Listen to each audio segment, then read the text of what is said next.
자, 저는 지금부터 노벨상을 받을 수 있는 비밀에 대해서 알려드리도록 하겠습니다. 안녕하세요. 오늘은 X선과 관련된 재밌는 과학 역사 얘기를 준비하였습니다. X선 역사에서는 3명의 중요한 과학자가 있습니다. 첫 번째 과학자는 독일의 렌트겐 박사입니다. 우리가 보통 첫 번째는 누구냐? 라는 첫 번째 대에 큰 의미를 주게 되는데요. 그렇다면 첫 번째 노벨 물리학상 수상자는 누구입니까? 네, 정답은 바로 렌트겐 박사입니다. 자, 이로부터 6년 전 1895년 11월 8일 금요일 저녁이었습니다. 렌트겐 박사는 검은색 종이로 둘러싸인 음극선관에 전류를 흐르게 되었습니다. 그리고 나서 기존에 발견되지 않았던 새로운 발광 현상을 발견하게 되었습니다. 도대체 이게 무엇이지? 라고 고민하게 됐습니다. 마침 그날이 금요일이라서 보통 주말에 쉬는데 렌트겐 박사님은 금요일, 토요일, 일요일 일주일 내내 고민하였습니다. 그렇지만 그 결과로 투과력이 좋은 광선이라는 것 이외에는 어느 것 하나 찾아내지 못했습니다. 그래서 고민 끝에 수학의 미지수를 뜻하는 X를 들여서 X선이라고 명명하게 되었습니다. 자, 그로부터 한 달 후 렌트겐은 와이프한테 얘기를 하게 됩니다. 혹시 내 실험에 도움을 줄 수 있느냐? 당연히 아내 입장에서는 기꺼이 도움을 주겠어요 라고 방문하게 되었습니다. 그리고 과감하게 렌트겐은 X선을 아내 손에다가 쪼이게 됩니다. 자, 오른쪽에 보이는 바로 사진이 X선 첫 번째 사진이라고 할 수 있습니다. 놀라운 발견이었습니다. 하지만 아내는 이거 뭐야? 오늘 나는 내 죽음을 보았네 라고 하면서 더 이상은 실험실을 방문하지 않았다고 합니다. 자, 이러한 우여곡절 끝에 12월 28일 날 새로운 광선에 관해라는 논문을 발표하게 됩니다. 이는 사회적으로 엄청난 파장을 일으키게 됩니다. 자, 우리가 보통 관심법이라고 하잖아요. X선을 통해서 사람 마음을 읽을 수가 있다. 심지어는 X선은 모든 걸 관통하기 때문에 속옷도 관통할 수 있을 것이다. 그래서 그 당시 란제리 회사에서는 우리는 X선이 투과하지 못하는 란제리를 만들었습니다. 라고 광고하기도 하였다고 합니다. 자, 보통 일반적으로는 새로운 연구를 진행할 경우에는 과학자들은 특허권을 신청하게 됩니다. 렌트겐 박사는 내가 했던 연구는 새로운 발명이 아니고 그냥 발견이기 때문에 이는 인류의 자산이 되어야 된다 라고 해서 특허권 신청을 거절하였습니다. 이러한 이유 때문에 많은 과학자들이 X선에 대해서 연구하게 되었고 이로부터 많은 과학자들이 노벨상을 수상하게 된 계기가 마련되게 되었습니다. 심지어는 본인이 발견했던 이 광선 이름으로써 본인의 이름을 쓰는 것을 역시 거절하였습니다. 자, 그렇다면 이런 질문을 던질 수 있을 것 같습니다. 인류 역사상 최초에 발견한 사람은 누구입니까? 렌트겐이 아닙니다, 사실은. 렌트겐 박사가 실험했던 크룩스관, 이 크룩스관을 만든 사람이 크룩스라는 과학자인데요. 이분뿐만 아니라 많은 과학자들이 사실 이런 현상을 관찰한 적이 있습니다. 하지만 대부분 과학자들은 과학 장비의 오류, 오차 정도로 생각하고 더 이상 실험을 수행하지 않았습니다. 하지만 호기심이 많았던 렌트겐 박사는 도대체 이 상황이 어떻게 이해할 수 있는가, 그 원인을 규명하려 했던 그런 자세, 그런 태도로 인해서 드디어 1901년도 노벨 물리학상을 수상하게 됩니다. 여기서 첫 번째 중요한 부분은 바로 호기심. 호기심이 모든 것의 시작이라 해도 과언이 아닐 것 같습니다. 자, 두 번째 과학자는 폰 라우에 박사입니다. 라우에 박사는 1914년도 노벨 물리학상 수상자로 선정이 되었습니다. 이전에는 새로 발견된 X선이 도대체 무엇일까에 대해서 전혀 몰랐습니다. 이게 전자기파인지 혹은 입자인지 대부분 과학자들은 이 빛은 분명히 입자일 것이다. 투과력이 좋기 때문에. 그렇지만 라오에는 생각을 좀 달리 했습니다. 이거는 분명히 전자기파일 것 같다 라고 추측하였습니다. 그렇지만 이를 증명한 실험이 만만치 않았습니다. 보통 우리가 어떤 빛이 파동성을 갖는다는 걸 설명할 때는 간섭이라는 현상을 생각하게 됩니다. 자, 영의 실험처럼 매우 작은 슬릿, 구멍을 만들게 되고 이 구멍에다가 우리가 어떤 빛을 쏘게 됩니다. 이 빛은 이 슬릿을 통해서 결국은 새로운 파형을 만들게 되고 이로부터 결국 이 빛은 결국에는 하나의 전자기파다, 또 웨이브다 라는 것을 확인할 수 있습니다. 근데 여기서 문제가 있습니다. 엑선 당시의 파장은 10의 마이너스 9승 10승 나노미터입니다. 매우 작은 사이즈이기 때문에 이 사이즈에 해당되는 작은 슬릿을 만들어야 됩니다. 현재 수준으로서 굉장히 어려운 기술인데요. 당연히 그 당시에는 그러한 실험을 수행할 수 없었습니다. 그래서 그는 고민에 빠졌습니다. 어떻게 하면 이 부분을 헤쳐나갈 수 있을 것인가? 자, 우리가 보통 그 당시에는 결정질 격자, 고체 물질은 아주 균일한 원자의 어떤 스태킹이라고 알려져 있습니다. 그리고 그 사이즈가 대충 10의 마이너스 9승, 10의 마이너스 10승 정도로 엑선하고 비슷한 영역대였습니다. 그래서 라우에는 자, 엑선 광선을 어떤 특정한 결정 격자, 자, 황화 아연입니다. 에 쏘인 결과 뒤에는 강광판에서 오른쪽 하단에 보이는 아주 균일한 점들의 집합을 처음으로 발견하게 되었습니다.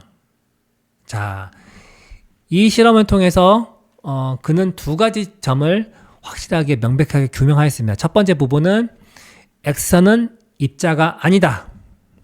두 번째, 이러한 균일한 엑선 회절점으로부터 분명히 고체는 아주 균일한 원자의 집합으로 이루어져 있을 거다라는 것을 확실하게 보여줄 수 있었습니다.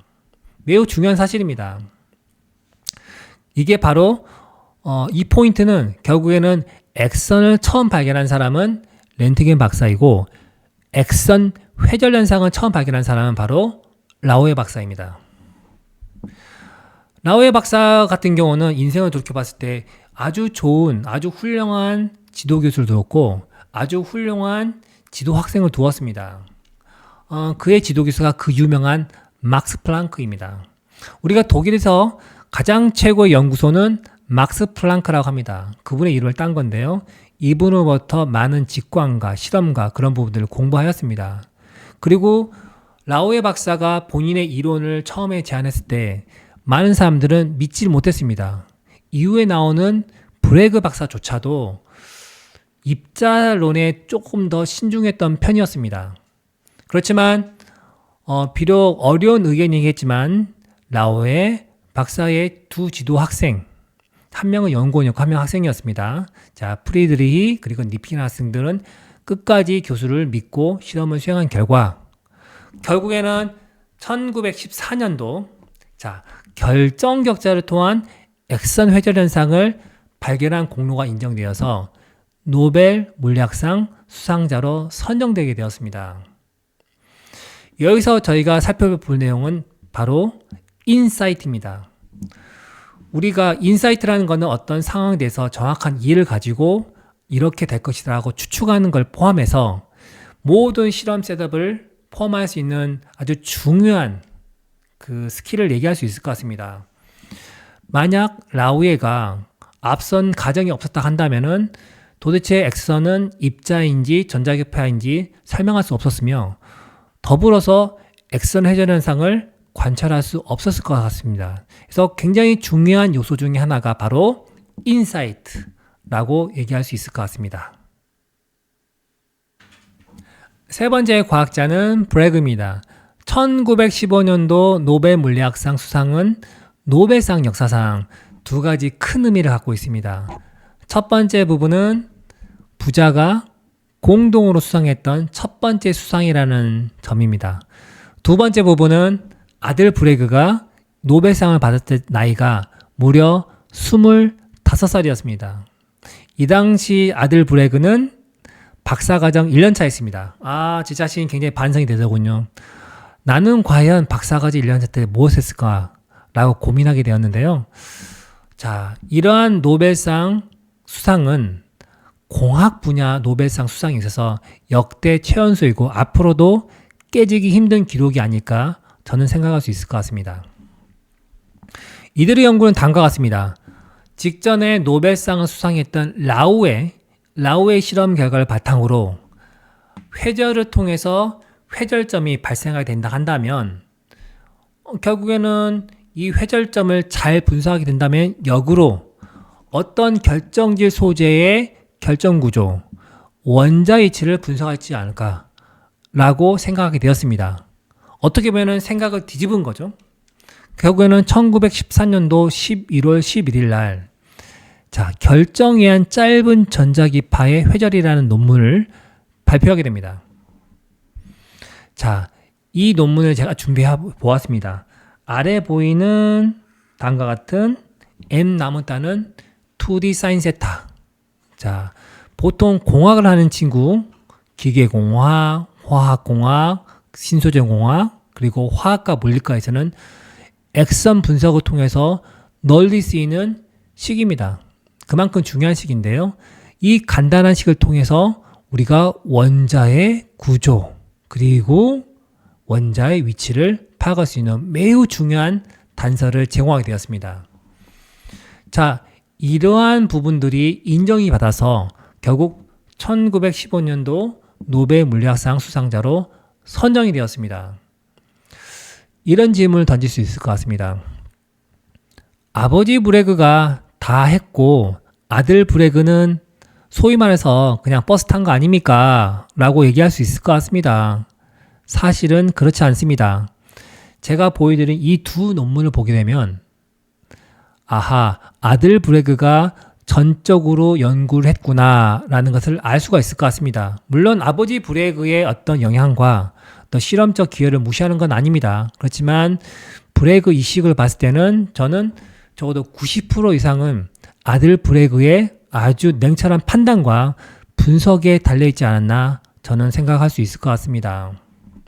자, 이러한 브레그는 차후 캐벤디시 연구소의 연구소장이 되게 됩니다. 또 후학을 양성을 잘 했는데요. 특히 그 중에서 왓슨과 크릭이라는 과학자는 인류 역사상 처음으로 액선을 통해서 DNA 구조를 규명하게 됩니다. 그리고 이러한 업적들이 인정이 받아서 1962년도 노벨 생리학상을 받게 됩니다. 여기서 중요한 포인트는 제가 결국에는 분석력이라고 할 수 있을 것 같습니다. 자, 첫 번째 과학자였던 렌트겐의 호기심, 두 번째 과학자였던 라우의 인사이트, 그리고 세 번째 과학자인 브레그의 분석력, 이 세 개가 과학자로서 굉장히 중요한 요소가 아닐까 저는 생각할 수 있을 것 같습니다. 자, 저는 지금부터 노벨상을 받을 수 있는 비밀에 대해서 알려드리도록 하겠습니다. 이제까지 노벨상을 수상했던 모든 과학자들 통계적으로 분석한 결과 8가지 다른 기준들이 존재했습니다. 이거를 보여드리도록 하겠습니다. 자, 첫 번째 부분은 노벨상을 수상했을 당시 나이가 61세입니다. 물론 브레그처럼 25살, 라우에처럼 30살에 수상한 경우가 있지만 대체적으로는 61세에 노벨상을 수상하게 되었습니다.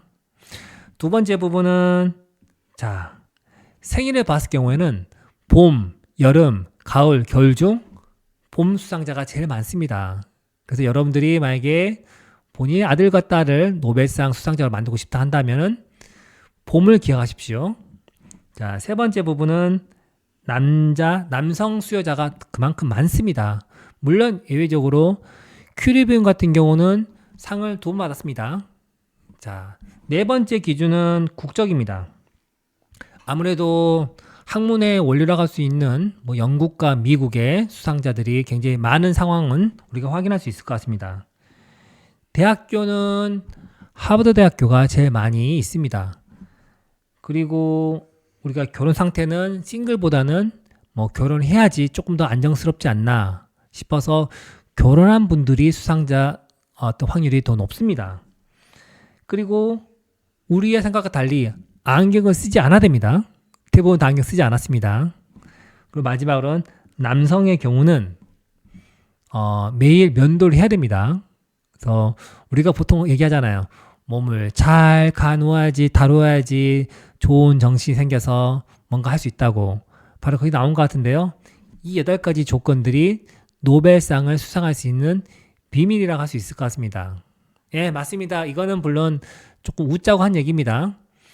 그렇지만 굉장히 중요한 부분은 앞서 설명드린 바와 같이 첫 번째, 호기심, 두 번째, 인사이트, 세 번째는 분석력. 이 세 개가 결합되게 된다 한다면은 결국에는 좋은 과학자, 훌륭한 과학자가 될 수 있는 길이라고 생각할 수 있을 것 같습니다. 자, 오늘은 우리는 액선과 관련된 3명의 위대한 과학자에 대해서 살펴보았습니다.